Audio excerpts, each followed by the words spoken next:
And everybody was fascinated, and they were coming up afterwards and saying to me, oh, would you do that for me? And suddenly I thought, hey, this is what I'm meant to do. Power to Live More with Joe Dodds.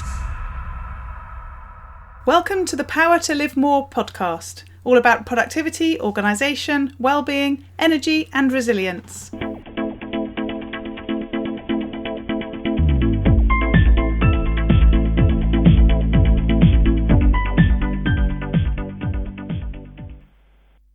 I'm Jo Dodds, and I started this show to enable interesting people to share their stories about how they use their power to live more, and by that I mean to do the stuff that they want to do more than the stuff that they need to or should do. It's about creating a life for yourself where you have the energy, health and space to be happy and fulfilled, spending your time as you'd like, whether that be at work, home or somewhere else entirely. That's your choice. Hello, my name is Ellie Dodds and I'm co-presenter. And today, Joe's interviewing Heather Waring. Heather is another of our guests who has returned for a second go. Joe is really looking forward to an update on what Heather has been up to since we last spoke to her, and she didn't disappoint. Heather is the founder of 1 Million Women Walking, a global community supporting her mission to impact the lives of 1 million women through the simple activity of walking. Author, coach, speaker, and walk expert, she has walked along iconic paths like the Great Wall of China, Inca Trail, and Camino de Santiago. And it was after using walking as a major tool in her recovery from a burnout and adrenal fatigue that she set up her current business. Walking is her vehicle for delivering self-care, coaching, nurturing, and transformation to women 45 plus who have so much life to live. Back to the studio. Today I'm speaking to Heather Waring of 1 Million Women Walking. Welcome, Heather. Thanks for joining me. Thank you for having me, Joe. And thanks for joining me for a second time. You're one of the elite few who've been on the show more than once. I am so honoured. I must make sure I don't put a foot wrong. Lovely. So start by telling us who you are, what you do, and where you do it. Okay. Well, my name's Heather Waring. My business is 1 Million Women Walking. And basically, I transform the lives of women through walking. And I'm on a mission to impact the lives of 1 million women worldwide through this very simple but often underrated activity of walking. And I'm based in London, but I walk in and around London in the southeast. But really, I'll walk wherever you want me to. And I do take people walking on the Camino de Santiago in France, Spain, and Portugal. And in the future, who knows where else? Lovely. So I have so many questions just from that opening. So let's start at the beginning. So things have changed a little bit since we last spoke. The 1 million has come in. So Yes. Tell us about how that happened. Well, basically, I was doing some work with a mentor, and we were just drilling down what my mission, what my mission in life was, which is one of those dreaded questions. Oh my God, I don't know, that sort of thing. And basically, we got it down to wanting to impact the lives of women through walking. And then, of course, she said, well, let's put a figure on it. So 1 million sounded like, a pretty good figure to have. So that's how that was born. And so for a while, I set up a Facebook group. Well, I did set up a Facebook group. Let me just fix that. In November last year. So November the 1st. And it's grown to, we're just about to hit 4,400 women worldwide. Wow. And it's basically a group for women who love walking and women who really support that mission and help me to get the word out. And so they post photos of their walks, they ask questions, we share information, we post articles, as long as it's walking related. And yes. It's fabulous. It's one of the most caring, sharing communities I have ever been on. And during COVID, especially serious lockdown for a lot of countries where people could not get out and walk, the women used to say, please don't stop posting your photos because they are the things that keep me going. So Yes. it's definitely played a role in that. Yes. And I think when we last spoke, my business was called Women Walking, Women Talking. Mm-hmm. And I started to feel there was a bit of confusion perhaps happening with, well, what is what? So we changed the business name in May. So it is 1millionwomenwalking.com, but it is the digit one and the group is the word one. So there's still a confusion, but I'm sorry. So a couple of sort of connected questions then. So I remember when we first went into lockdown, looking on Facebook and seeing you posting about, your disappointment, sort of whatever with the whole not being able to go anywhere, because a big part of your business I knew from when we spoke was the Santiago, what's the other bit? The Camino de Santiago. Camino, that's it, yeah. So I remember thinking at the time, oh, Heather, what are you going to do? And feeling for you in that sort of respect. However, throughout lockdown, aside from the places where people couldn't walk, many people have walked more than they've ever done. I mean, I remember when we first went into lockdown and we decided to not leave the house for a period of time because of my mother-in-law next door and so on. My husband going, well, I want to go for a walk. And I'm like, we don't go for a walk normally. Why are you suddenly desperate to go for a walk? And we've got a treadmill, so, we've continued to be able to do that. But there's been almost like a, whatever the word is, resurgence or a renaissance of seeing walking as being, a brilliant thing to do. So in some ways, what was the trauma for you, I guess, has sort of worked the opposite way as well. Tell us a bit more about that from your perspective.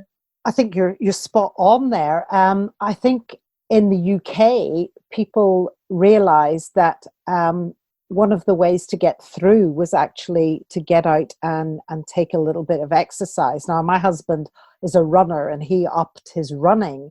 But as I walked along paths that normally I would hardly see anybody, I started to see, loads and loads of people. And it was very interesting because I was trying to do a series of videos one day and I would quite happily go into the forest, which is near me, and do them. I couldn't find space where there weren't people walking, But I think what was good there was people, a lot of people realized that there was a kind of a therapy about walking. There was a kind of element of meditation about walking. And especially, with kids not being able to be at school and a lot of parents suddenly having to turn into teachers and having kids and partners at home all the time, a lot of people used walking as a bit of an escape, a bit of a headspace, just to get out. And of course, we had that wonderful weather that, how blessed were we to have that amazing weather that just meant it was so much easier to get out and walk. Mm-hmm. So it's funny because different online programs have developed from that. We're just about to launch one called Take a Walk, which is all about self-care and the fact that walking can actually meet a lot of your self-care needs. And that doesn't have to be a long walk. It can be a 10 or 15 minute walk, really. And that's very easy to do, to organize and to develop online. And it means that people, wherever they are in the world, can actually take advantage of it and can do that program, Mm-hmm. And you've got a survey running, I believe, as well at the moment about walking during lockdown. Yes. Tell us a bit more about that. Thank you for reminding me about this. We did a small poll on our group and discovered that people's habits were changing. And then we felt that actually this was really quite important. And what we wanted to see was if people's habits had changed, would they then change back once, things return to some semblance of order? And I've talked to a lot of people who don't want things to go back to what they were before. So we decided to launch what we're calling the big survey, just to see what women's walking habits were, why they changed, what they're doing now, what they're getting from it, and whether they intend to actually keep that walking going. Now, we launched it about a month ago now, And we're still keeping it open. We're going to do, I mean, it's there to answer at any point in time. But we're also going to kind of relaunch it again in August. And if any of your listeners, you know, if you're women, I would love, it doesn't matter if you're a big walker or a small walker, but excuse me, I would just love you to just answer this. And if I can just, is it okay to give the link? Absolutely. It's HTTPS, and then it's : 2 BIT LY / 1 million women walking with the digit 1. And I'm sure, Joe, maybe you'll put that in the show notes as well. Of course. Yeah. You know, it's just that the more we're coming up for 500 responses now. The more responses we get, the better this evidence is, and it will help us look at how we go forward. And it's very interesting that the government launched a few days ago a program to get GPs to prescribe walking. Now, I know GPs in this country, some GPs have been doing this. It's something that a lot of us, I include me and other therapists and doctors and medical people, have been talking about for a long time. So in some ways, it's a little frustrating that it's so late. But on the other hand, at least it means that people are recognizing not only the physical benefits, because of course that is part of it, but I think equally important, the mental health benefits, the emotional health benefits of this activity you can do from your front door. You know, there's certainly been more talk even before lockdown about the sort of benefit of this, as in, you know, there was a period of time where exercise was only seen as going to the gym or going for a run or, I don't know, cycling or whatever. Walking was always like the poor relative. And it certainly had started to become, you know, more talked about because of the self-care aspect and so on. But it just does seem that this has really, you know, highlighted the opportunity and the benefits of it, hasn't it? Completely. And actually, a guy called Shane O'Mara brought out a book. If it wasn't during lockdown, I mean, I'm sure it was planned for quite a long time. It just coincided with lockdown, but called In Praise of Walking. And in that, he started to identify the evidence of things that I definitely have been talking about for a long time, but there wasn't necessarily the evidence to back it up. And a lot of people, they want that scientific evidence. So it's really good that now that's out there.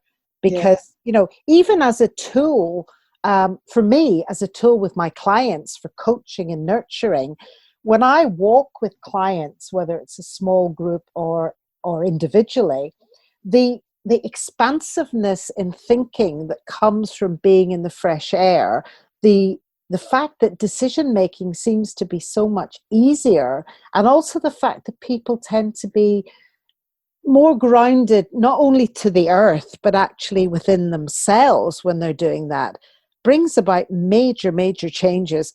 And I also realized one of my things, I'm sorry, I'm on a bit of a roll here. One of my things is going out in the morning for a walk if I can. And I realized that actually walking can be a really important part of your business day. And I say that because I often use the voice memo on my phone when I'm out walking because I get inspired, and I can come back having written the kind of outline of a blog post or even developed a program. And so I'm sure that there are a lot of people in business who might poo-poo it as, oh, well, hold on, I don't have time for that.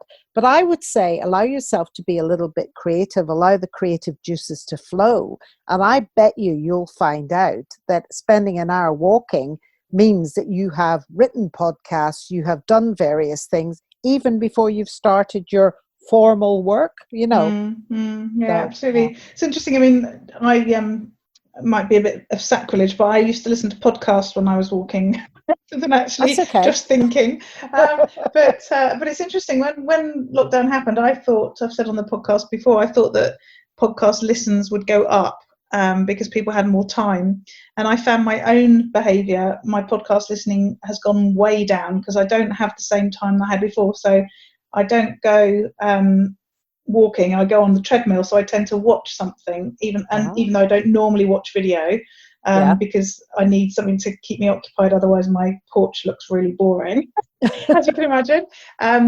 And I don't drive, which is where I listen to a lot of stuff. And like just going to appointments and things where I, walked in to get my hair cut or whatever, because I'm not doing that, I'm not listening either. So I actually have to force myself to listen to my own podcast, which I enjoy listening back to, as well as a couple that I really like, and the rest have just had to go by the wayside. It's interesting how your behaviour changes, and the things that you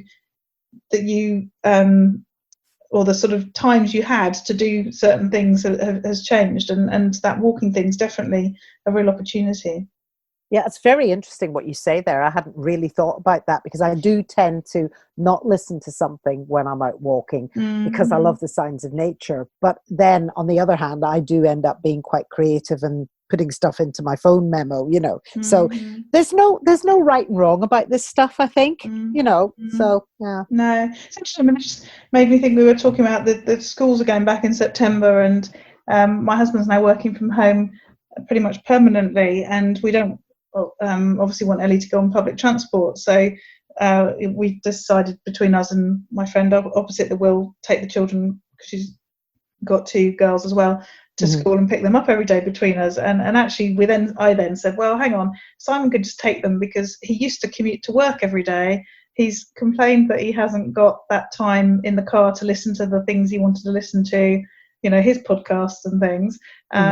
It's not going to cost us any more money to take her to school, even though it's in the opposite direction, really, because it's about the same distance. Why doesn't he just take her to work every day, to school every day, which will effectively be his commute? So instead of just walking along the corridor to his office, he's actually going to drive to another town and back again, and then come back into his office in the house. I love it. But actually, it's a win-win. The girls get to go to school. We don't sort of have to organise who's doing it all the time, and he gets his commuting time that he used to really enjoy. Because the thing he keeps laughing about now is we live in Hythe, which is right near the Channel Tunnel, on the coast. And he used to work in Folkestone, so he used to drive along the coast road every morning. So he's a bit put out. He's going to have to drive down the motorway towards Ashford instead. So he's hoping that they might move the school for him. I think he might be hoping for a long time. Exactly, optimistic as ever. So I don't know. So the other thing that has happened since we last spoke is that you published a book in January called How Walk. Oh, it says How Walked in my notes. How Walking, presumably. Was it Saved My Life? Yeah, it was How I've just noticed. Yeah, I put the wrong title. That's not good. How Walking Saved My Life. Yeah. So tell us more about that. You probably did tell me some of this when we spoke before, but it's not really sort of burned in my head. So I'm not sure. So tell us where that's come from, and how did it save your life? Well, it might have got mentioned before, because it was started as a small kind of free giveaway on a program I was doing with a mentor in America at the time, and this was quite a few years ago. So, and the title was given to me by another woman who I met out there, who became quite a good friend, and who came on the Camino with me, and she is a book person. And when she gave me the title, I said, "Oh, don't you think that's a bit dramatic?" And she said, "Actually, I don't, because the more I know you and the more I know your story, I do think that if what happened to you, which was burning out, if it hadn't happened the way it did, you probably wouldn't have stopped, and God knows what would have happened." So I began to kind of think, oh, okay. And then I realized that actually, I'll come back to the burnout bit in a minute, but I realized there were a couple of times otherwise in my life where walking actually, in a sense, saved it. And one was when I hurt my back on holidays, and this was years before, and we had to abandon the holiday because it was at the beginning of the holiday, and the more it went on, the worse my back got, and I couldn't do half the things I wanted to do. And my husband was convinced, you've just hurt your back. And I kept thinking, no, this is a message from the universe. And basically I worked out, and of course it's always your own take on things. I worked out that the universe was saying to me, Heather, you've been talking about looking after your own health and self-care for a long time, and you're still not doing it. So we've decided to give you a sore back to force you to do something. And I started walking. And within a short space of time, it made a hell of a lot of difference. And I guess in a funny way, apart from the charity walks I'd done years ago, this is what started me on this journey.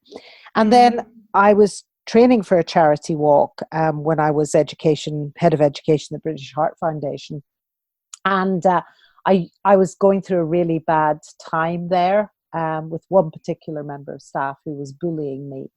And I remember training in the Lake District was my saving grace, because I would go up there and I would just escape to this wilderness of the Lake District. And I would be sitting on the top of a hill looking out at this amazing scenery and the size of these hills and lakes and think, my God, I'm pretty insignificant, really. So that's just two of the examples. But basically, I was doing the Camino and I was working far too hard, and I knew that I'd been working far too hard, but I thought, I'm going away for a couple of weeks. I'll be fine. I went off on the Camino, which I always loved. I was doing it in sections. And it was the section over the Pyrenees from France into Spain.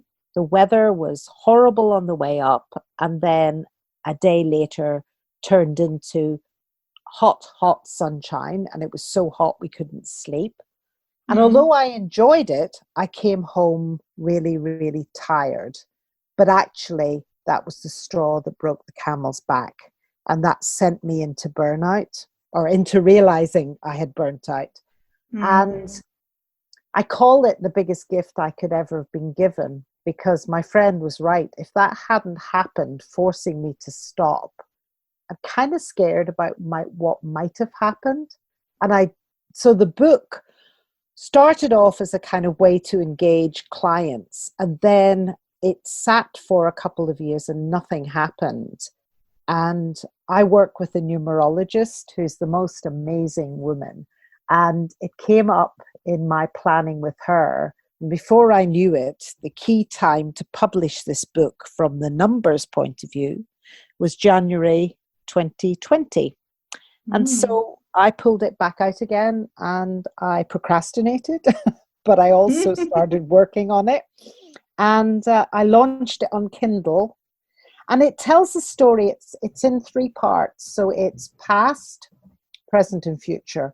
So the past is all about that week on the Camino and how I came back from that and realized I'd burnt out. Then about how really I started to work with that burnout and used walking as one of the tools, and the major tool really, to get me back on track. And it's a very honest account, I have to say. It's a kind of soul-bearing account. And I'm actually very proud of the fact that I did open up and really share. And I know it's helped a lot of other women. So that gets us to the present, which is why I do what I do. And of course, that came out of knowing that walking had helped me turn my life around and get back in touch with me. And so I use that to help many other women.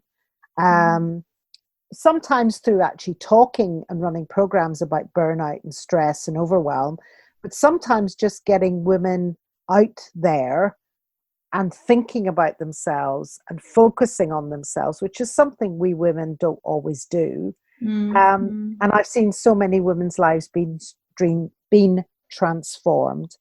And then the future bit is all about legacy, really, because I am not 30 years of age. I will proudly say I'm 62, and I have no intentions of stopping what I'm doing. I love what I'm doing. I have no intentions of stopping walking. I still intend to be walking on the Camino when I'm in my 80s.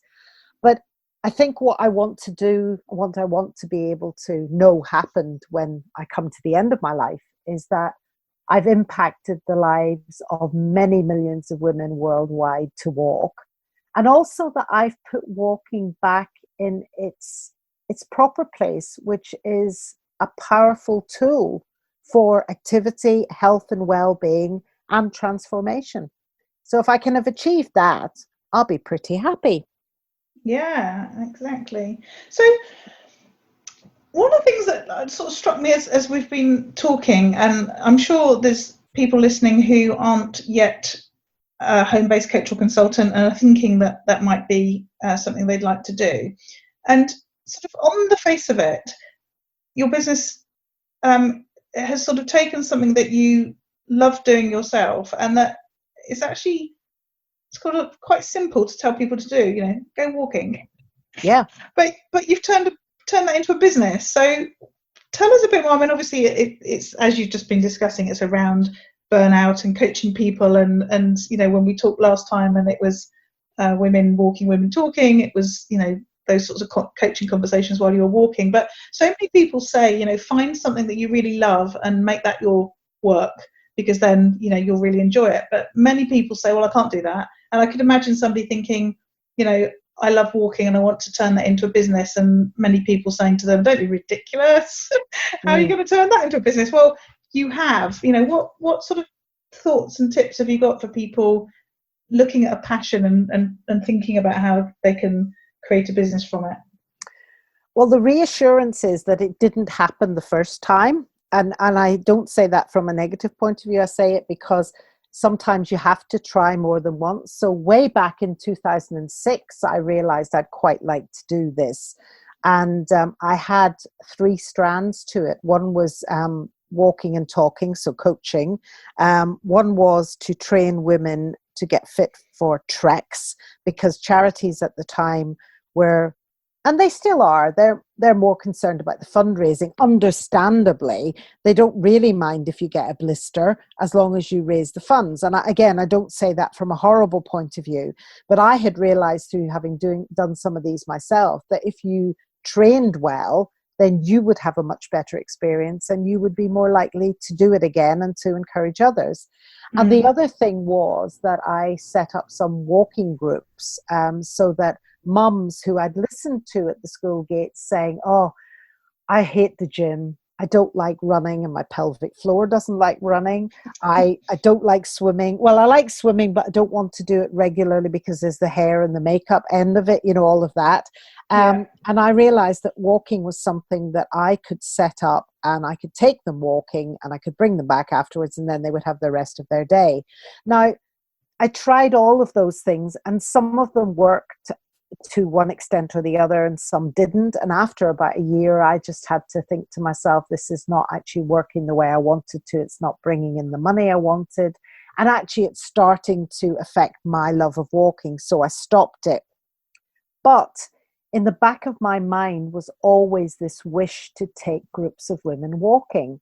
And I never really let that go. And I did start, and I can't remember whether you and I talked about this last time, but at one point I was definitely in my wilderness years, not knowing what the hell I was doing. I knew there was something missing, and I discovered virtual book tours, and I started to build a business around virtual book tours. And in fact, that's why I was working so hard before I went out on the trip where I kind of came back exhausted.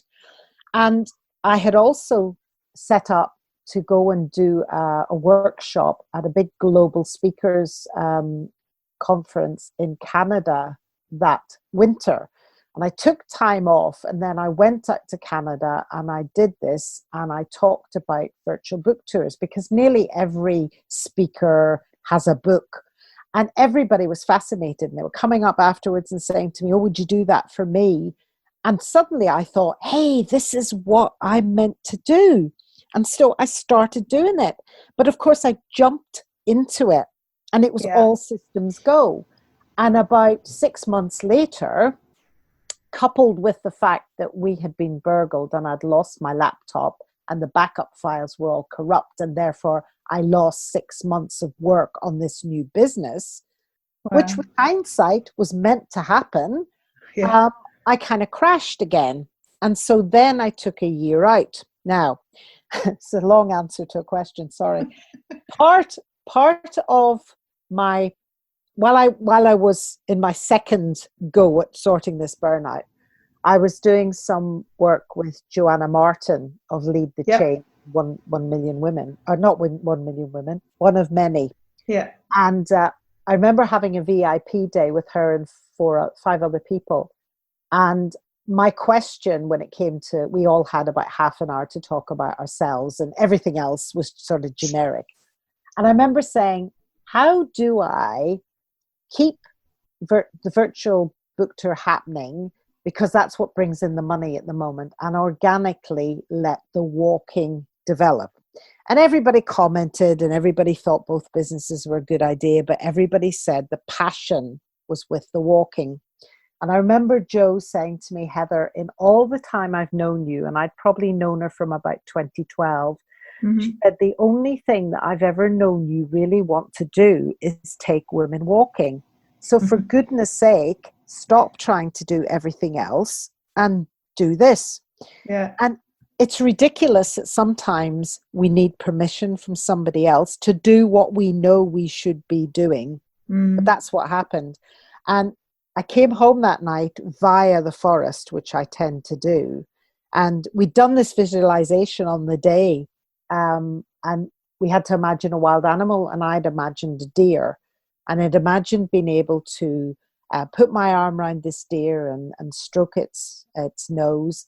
And I knew my take on it was that maybe I had to suspend reality a little bit, because I was being too real about what would work and what wouldn't work. And I was putting up all the problems that could get in the way. And maybe I just needed to trust.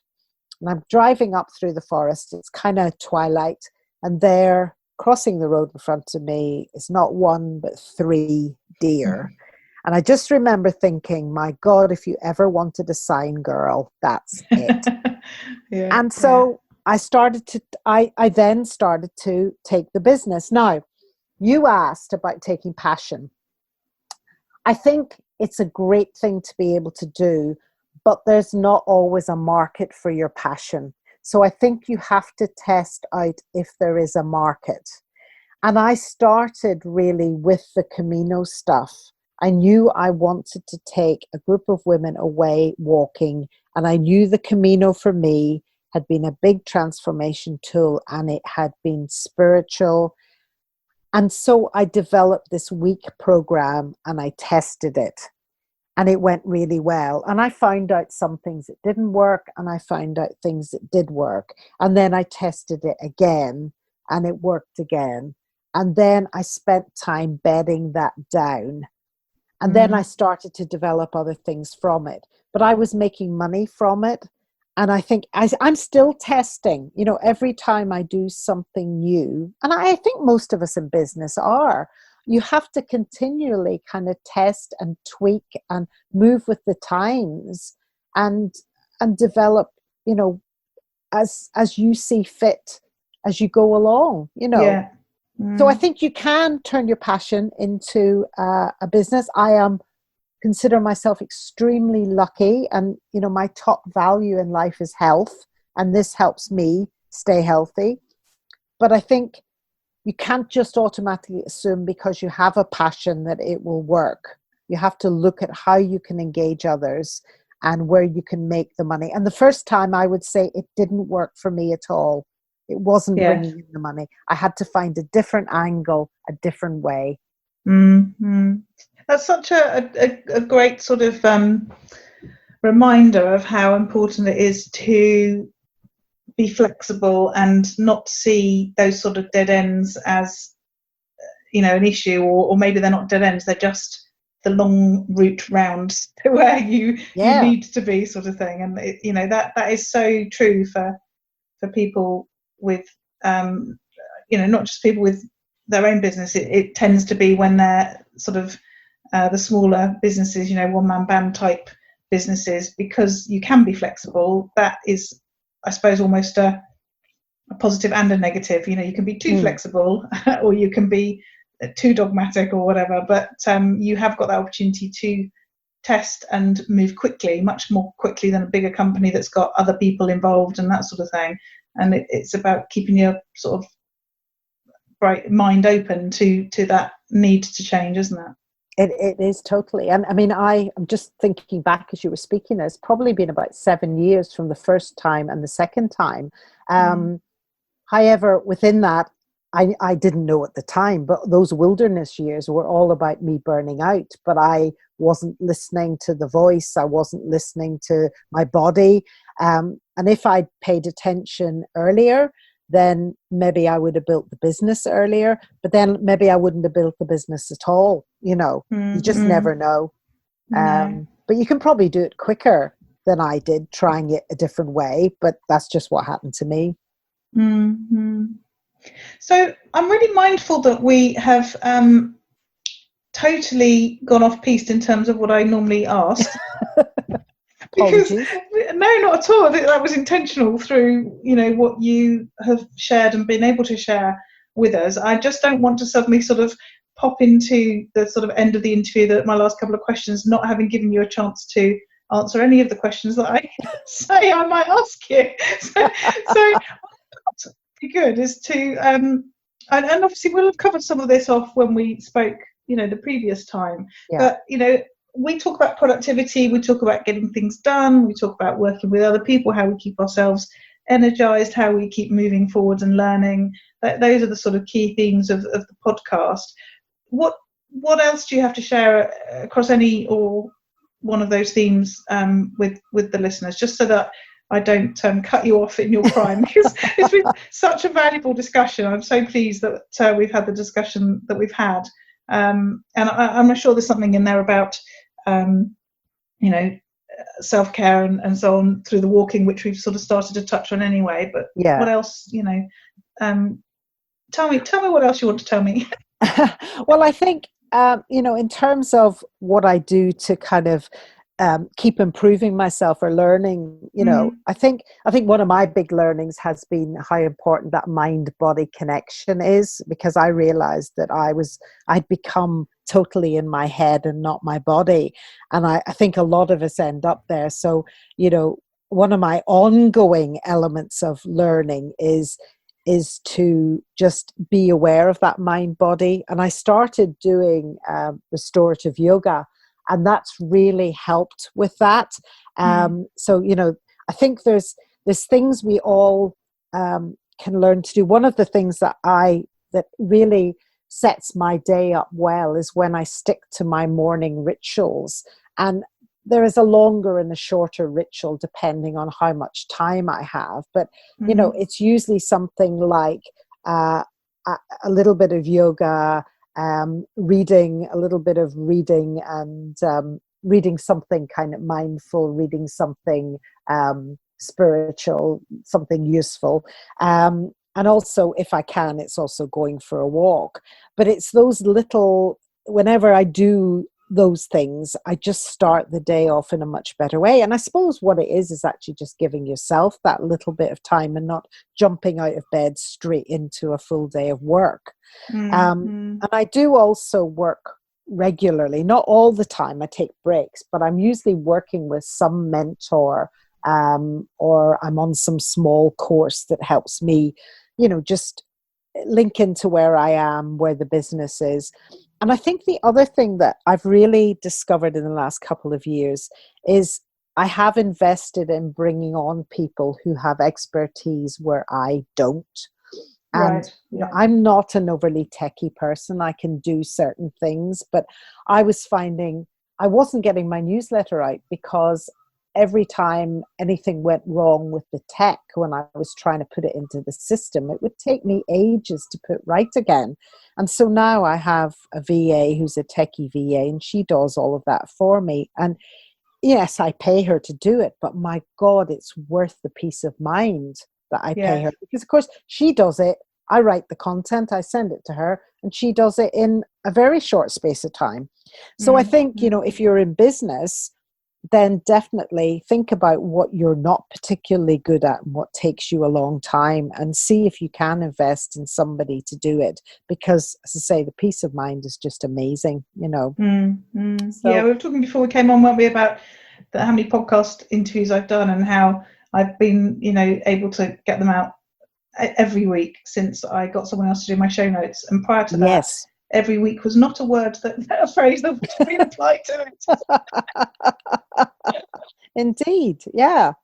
And, I think the other learning for me as well is, and this was one of the questions you actually said you might ask me, what do you do if things don't go right?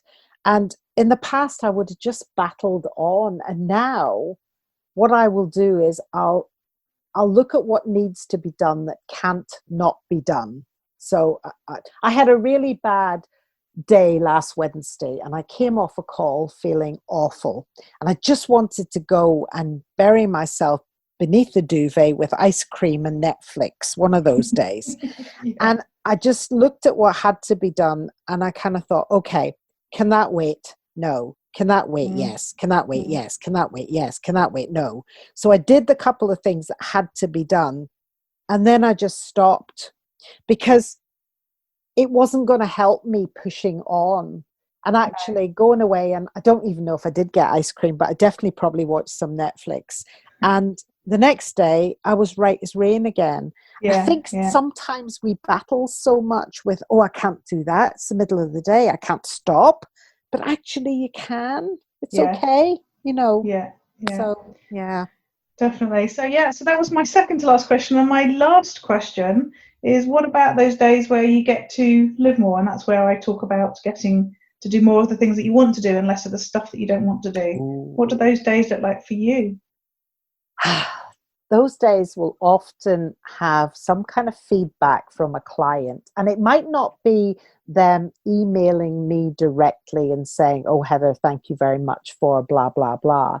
It might be a comment posted on, I don't know, on Facebook or Instagram or something like that, that I know that I've been the person who's maybe got them into walking regularly, or and maybe they have said, this group, I mean, often people will say, oh, this group, meaning the 1 million women community, has saved me or has made such a difference. That makes a great day, knowing that I've made a difference. But also being out and walking. I mean, today in London, it's absolutely beautiful. And I've sat in the sunshine a couple of times between calls. And if I can fit in about an hour's time, a walk, not a long walk, but just a walk, I'll do that, because just wandering around in beautiful nature and sunshine just makes me feel great. So it's simple. It's simple. Had to have a walk in there though, didn't it? Obviously. It had to have a walk. And I'm going off next week to do 4 days walking. Yay! Oh, wow. Brilliant. Thank you, Heather. It's been so great having you back on the show again. Tell people how they can find out more about you and get in contact. The best way to find out about me is to go to 1-millionwomenwalking.com. Just have a good look at the website. It's a fairly new one. We're really excited about it. It's still growing. Just have an explore, get a feel for the different things that we do.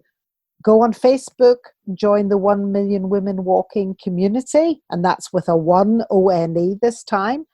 And just get involved. It's a brilliant way. We do lots of things for people at all stages and, at all budgets. We have free things. We have things that cost money. But if it resonates with you, just go try it out. We'd love to have you on board. Thank you. Brilliant. Thanks, Heather. Thank you so much. Thanks a lot, Jo. All this information is available in the show notes. If you go to powertolivemore.com/172, then you'll find them there. This week, I really am going to keep it short and sweet. I said so last week and then waffled on for ages. So just a reminder that at Counterpoint Networking this week, we talked about Facebook marketing, and we talked very much about Facebook groups and keeping those alive, and the sort of community management that needs to happen in any sort of social media group, particularly the Facebook groups. And we talked a bit about using your page and adding content onto that, and the difference between your profile, your page, and a group, and the different types of group that you can have. And we touched a little bit on Facebook advertising, although that's coming up as a topic in the future. If you're a member of Counterpoint Networking, then you can always go back and look at the posts on the website, which have all the discussion and resources that we share at each of the meetings. Next week's meeting is about using webinars for marketing. So if you're interested in coming along to that, that's on Monday, the 24th of August. Then just go to counterpointnetworking.co.uk/200824. And you can register an RSVP there. Just a quick shout out for my membership site, Power to Live More Calm, which is aimed at home-based coaches and consultants and built around Calm, which is community.